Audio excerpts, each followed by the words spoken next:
Estamos de regreso para pasar a nuestra primera entrevista del día y vamos a darle la bienvenida a José Dantes, quien se encuentra con nosotros, miembro del Comité Político del Partido de la Liberación Dominicana y secretario de Asuntos Jurídicos de esa misma organización. Bienvenido, José, un placer tenerte con nosotros. Gracias, buenos días para los tres. Buenos días, ¿qué tal? Bueno, y el Congreso como que se ha activado en esta curvita final del año y le han puesto el acelerador a algunos proyectos que ya el PLD ha manifestado su preocupación. Está el tema de la ley de régimen electoral y está el tema también de fideicomiso público.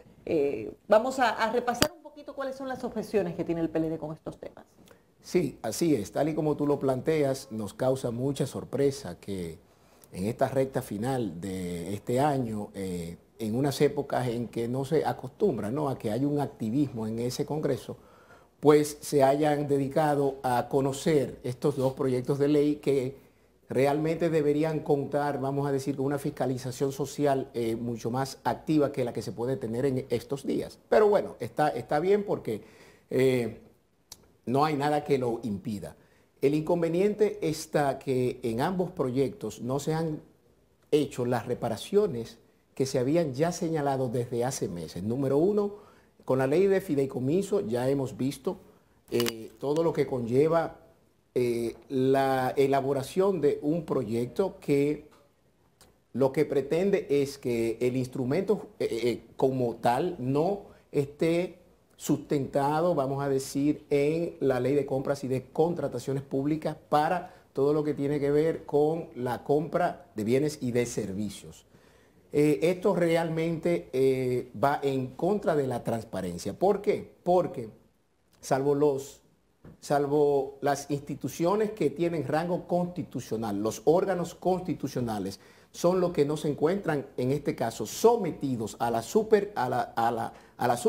supervisión de compras y contrataciones públicas. ¿Por qué? Porque hay una sentencia del Constitucional que así lo determinó en el 2014. Entonces, cuando en un proyecto de ley donde el Estado va a aportar una serie de bienes que van a ser parte de un patrimonio fideicomitido, el cual puede ser en todo caso traspasado a un tercero, esto realmente debe contar con una serie de controles y ese control es la supervisión del Congreso Nacional. Entonces, cuando vemos un proyecto de esa naturaleza, donde prácticamente lo que se ha querido es instalar un gobierno paralelo vía los fideicomisos, sin ningún control en lo que tiene que ver con las compras y la contratación de bienes y de servicios, pero por otro lado también en la contratación de personal, que por el proyecto lo que se quiere es que se haga al margen de la ley de función pública, pues lo que estamos viendo es una intención de privatizar una serie de sectores del gobierno que realmente no es lo que debería ser un fideicomiso público. La preocupación de ustedes de que eso se pudiera privatizar a través del fideicomiso, ¿es una preocupación externada por lo que ocurrió anteriormente o es que ustedes tienen algún tipo de información de que se va a aprobar tal como tú lo estás diciendo, sin la supervisión de compras y contrataciones? Ambas cosas, Caminero, porque cuando tú ves la intención que ya hubo con lo de Punta Catalina y el reparo que se le hizo en ese momento al Congreso Nacional, y cuando vemos el proyecto aprobado por el Senado y que se empieza a conocer en la Cámara en esta semana, nos damos cuenta que es el mismo contenido. Lo que han hecho es cambios de forma, pero en cuanto al fondo subsiste la misma problemática. ¿Cómo es posible que el órgano de supervisión de los fideicomisos sea la Superintendencia de Bancos, cuando es el órgano rector del sistema financiero? No tiene nada que ver con la supervigilancia de los fideicomisos, pero por otro lado, los consejos técnicos se supone que los integran funcionarios, aunque haya gente del sector privado, bien, pero si en un consejo de 3, 2 son del sector privado, ¿el qué estamos haciendo? Si en un consejo de 5 miembros, 3 son del sector privado, ¿qué estamos haciendo? Pero lo más grave en ese aspecto muy particular es que no se exige ni un régimen de incompatibilidad, ni un régimen de sanciones. Entonces, ¿qué significa eso? que en ese consejo técnico, que es el que lleva el día a día del fideicomiso, tú puedes poner al gato a que cuide la carne. Entonces eso es algo peligroso. Eso es algo que lamentablemente lo que implica es poner en manos del sector privado bienes del Estado dominicano, la gerencia de bienes de ese Estado y la posibilidad de contratar deuda pública sin pasar por el Congreso Nacional. Ante la preocupación de la oposición y de sectores sociales, recuerdo, frente al fideicomiso, el gobierno echó para atrás precisamente esa ley que se iba a aprobar en aquella ocasión. No, el de Punta Catalina. El de Punta Catalina, que era uno en particular. Ahora, ¿qué han hecho ellos en la práctica? Han creado muchos fideicomisos sin que exista una ley de fideicomiso público.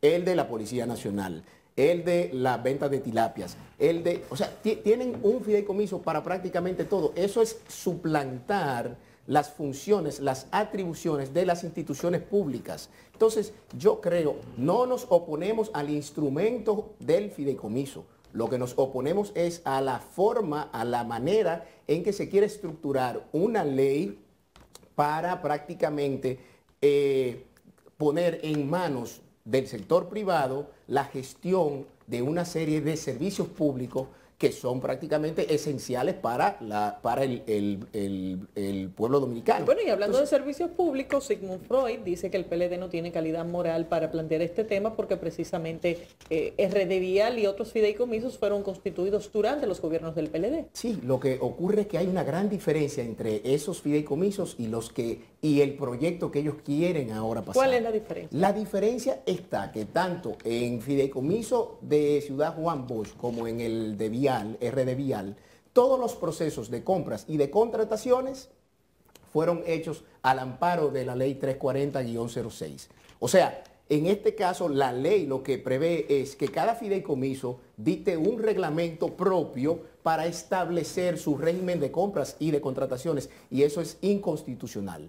¿Por qué? Porque vuelvo y digo, hay una sentencia del Constitucional donde eximió exclusivamente a los tres poderes y a los órganos constitucionales como la Junta Central, el propio Tribunal, la Cámara de Cuentas, de la supervisión de la Dirección de Compras y de Contrataciones Públicas. Esto quiere decir que todo ente público, que todo órgano público del Estado que maneje fondos públicos está sometido a la regulación de la ley de compras y de su órgano rector, que es la Dirección de Compras y Contrataciones. A José. Sí, Geraldine. De estos fideicomiso público para la construcción de vivienda de bajo costo, Juan Bosch. Sí.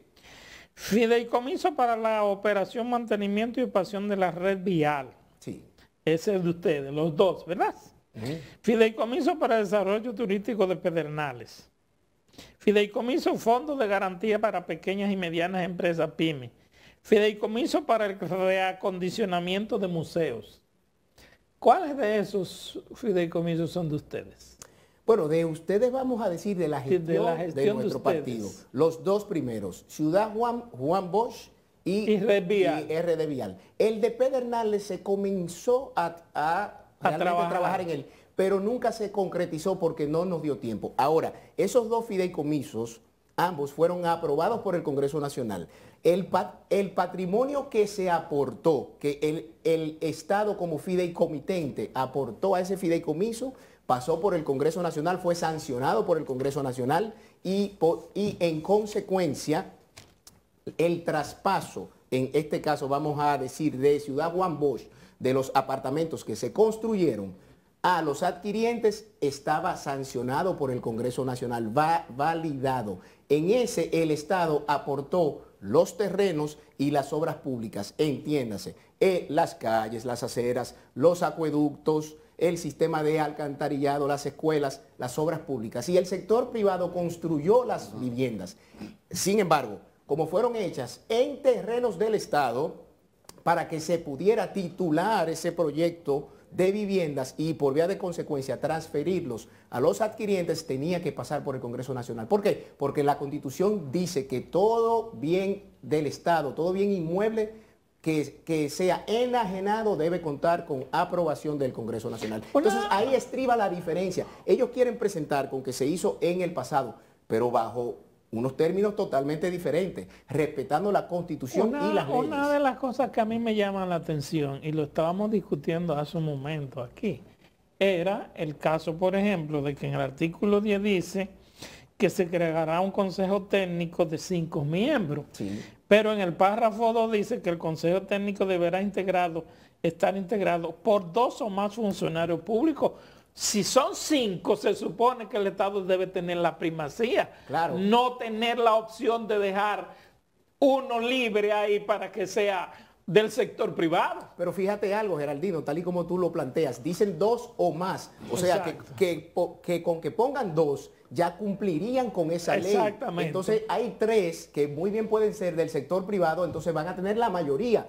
Pero más aún, ese proyecto de ley dice que hasta un encargado departamental puede ser miembro de ese consejo, cuando lo que debería ser es la máxima autoridad del ministerio o de la institución que guarde relación con la misión de ese fideicomiso. O sea, si el fideicomiso tiene que ver con el desarrollo del turismo, uno de los miembros de ese consejo técnico debe ser el ministro de Turismo, no el encargado del departamento tal. ¿Por qué? Porque no tiene la jerarquía política, la legitimidad dada por la designación presidencial para que resguarde los intereses del Estado dominicano.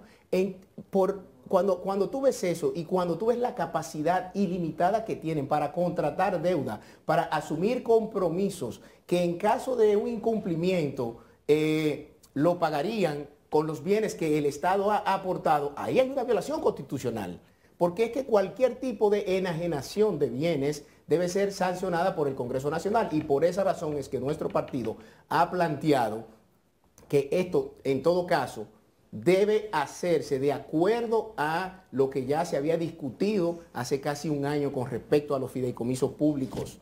Y lamentablemente vemos que ahora lo que quieren es darnos un palo acechado, porque hay mucha gente que está fuera del país, que no está pendiente de esto, y la semana pasada lo querían pasar. Pero y en esta semana... tengo entendido que ya la discusión se aceptó que se va a mover para enero, ¿no? Bueno, sí, ya realmente fue a la comisión, dieron un plazo de 15 días, sin embargo, eso no es suficiente. ¿Por qué? Porque si dentro de 15 días vienen con el mismo proyecto sin ningún cambio, no estamos en nada. Pero en 15 días se va a haber acabado la legislatura, ¿no? Lo que ocurre es que ellos tienen unas sesiones, creo que ya están pautadas para el día 10 y para el día 11 del próximo mes. Y en todo caso, siempre se puede extender a petición de la presidencia. ¿Y qué ustedes opinan sobre el asunto sobre los cuestionamientos que está haciendo la Junta Central Electoral? Mira, Geraldino, yo vi ayer lo que la Junta Central Electoral había dicho con respecto a los cambios que le hizo el Senado al proyecto de ley de la 1519, que es la ley de régimen electoral. Que las declaraciones fueron más de lo que no hicieron que de lo que hicieron. Ciertamente. Ahora, lo que a mí me preocupa de las declaraciones de la Junta Central Electoral es que no toma en cuenta los meses de trabajo de todos los sectores que participamos en el diálogo nacional. O sea, si bien es cierto que la Junta Central presentó un proyecto al Senado en medio de las discusiones que estábamos llevando a cabo en la mesa electoral del diálogo, no es menos cierto que luego se acordó que para salvar ese trabajo del diálogo era necesario incluir las observaciones de todos los que estábamos ahí sentados, porque si no, ¿para qué nos convocaron? Entonces se acordó eso. Se trabajó durante más de 15 sesiones, durante más de 7 meses, en un proyecto de ley donde se recogían los consensos y los disensos de todos los partidos políticos y de todos los sectores que estábamos en el diálogo nacional. Lo que el Senado declaró de urgencia la semana pasada y lo conoció en 2 lecturas consecutivas no recoge los consensos de ese diálogo nacional. Entonces, ayer la Junta Central reconoce las cosas que sí están, que no necesariamente fueron de consenso en el diálogo, porque la propia Junta le está dando la espalda al diálogo, y reclama las cosas que no se conocieron, pero de su proyecto como Junta Central, no de las discusiones propias del diálogo. Y esto fue conocido tan deprisa, señores, tan deprisa, que hasta la sede principal de la Junta Central, el Senado la ubica en el Distrito Nacional, cuando legalmente está constituida en el municipio Santo Domingo Oeste de la provincia de Santo Domingo. El método de elección está en la frontera. Está en la frontera, pero la Luperón, donde está ubicada la Junta Central Electoral, no es Distrito Nacional, es el municipio Santo Domingo Oeste, porque está del lado oeste de la Luperón. Bueno, el que vive de aquel lado vota por los funcionarios electivos de Santo Domingo Oeste. Pero el que vive de este lado, votamos por los del Distrito Nacional. Pero eso es para pero tiene ¿el qué? Eso es una discusión que pudiera ser bizantina. Sí.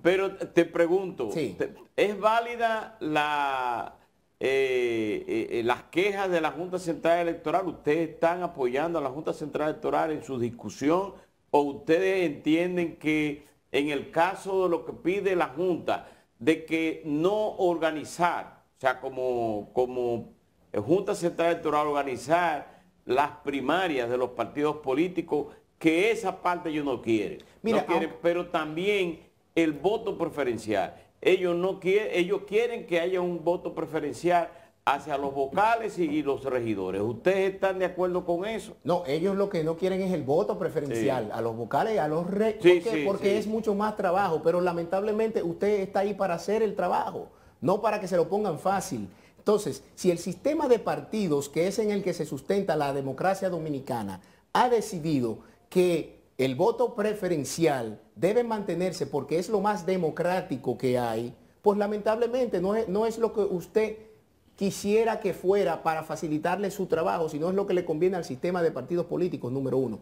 Número dos, la Junta Central ha defendido su proyecto, no ha tomado en cuenta los 7 meses de trabajo del diálogo nacional. Entonces, ¿para qué nos convocaron? ¿Para qué este gobierno convocó a un diálogo nacional con 12 áreas temáticas? Dicho sea que la que cumplió fue la del tema electoral, la única que cumplió, para que luego sus senadores y sus diputados ignoren por completo lo que fueron estos debates, estas discusiones de consenso, y que, por ejemplo, se quede fuera el concepto, la definición de lo que es un tránsfuga, y mucho más aún de que no se contemple ningún tipo de sanción a esa práctica tan maliciosa que hace tanto daño a la democracia dominicana. Y si mal no recuerdo, estas son las leyes que requieren mayoría especial, ¿no? ¿El qué, perdón? Esta es una ley que requiere mayoría especial. Es una ley orgánica que realmente requiere de las 2/3 partes.